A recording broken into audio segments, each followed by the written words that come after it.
सुदामा दरिद्र क्यों बने। एक अत्यंत गरीब निर्धन बुढ़िया भिक्षा मांगकर जीवन यापन करती थी। एक समय ऐसा आया कि 5 दिन तक उसे भिक्षा नहीं मिली।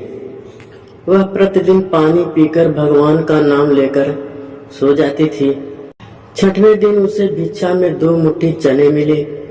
कुटिया पे पहुँचते पहुँचते उसे रात हो गई।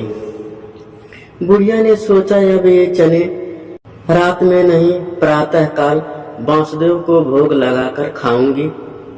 यह सोचकर उसने चनों को कपड़े में बांधकर रख दिए और बांसदेव का नाम जपते जपते सो गई। बुढ़िया के सोने के बाद कुछ चोर चोरी करने के लिए उसकी कुटिया में आ गए। चोरों ने चनों की पोटली देखकर समझा इसमें सोने के सिक्के हैं, अतः उसे उठा लिया।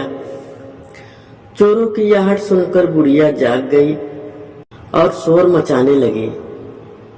शोर शराबा सुनकर गांव के सारे लोग चोरों को पकड़ने के लिए दौड़े। चने की पोटली लेकर भागे चोर। पकड़े जाने के डर से संदीपन मुनि के आश्रम में छिप गए। उसी संदीपन मुनि के आश्रम में भगवान श्री कृष्ण और सुदामा शिक्षा ग्रहण कर रहे थे।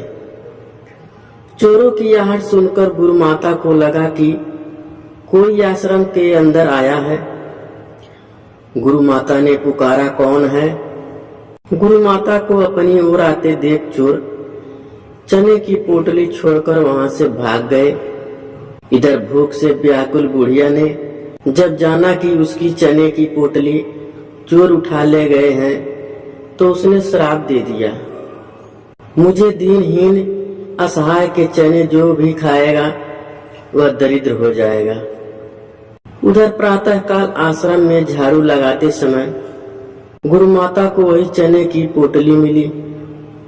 गुरु माता ने पोटली खोल के देखी तो उसमें चने थे। उसी समय सुदामा जी और श्री कृष्ण जी जंगल से लकड़ी लाने जा रहे थे। गुरु माता ने वह चने की पोटली सुदामा को देते हुए कहा, बेटा जब भूख लगे तो दोनों यह चने खा लेना। सुदामा जन्मजात ब्रह्मज्ञानी थे। उन्होंने ज्यों ही चने की पोटली हाथ में ली सारा रहस्य जान गए।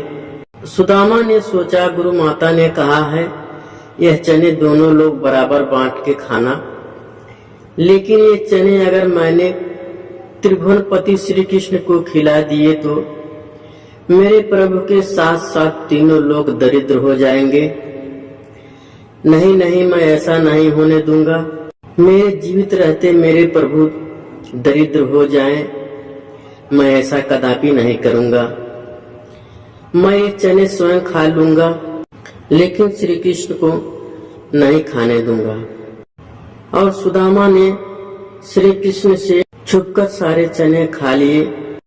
अभिशापित चने खाकर सुदामा ने स्वयं दरिद्रता ओढ़ ली, लेकिन अपने मित्र श्री कृष्ण को बचा लिया।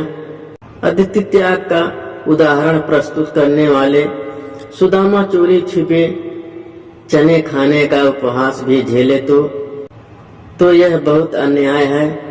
परंतु मित्र धर्म निभाने का इससे बड़ा अप्रतिम उदाहरण नहीं मिल सकता। वास्तव में यही सच्ची मित्र की पहचान है। यही सीख हमें इस प्रसंग से लेनी चाहिए।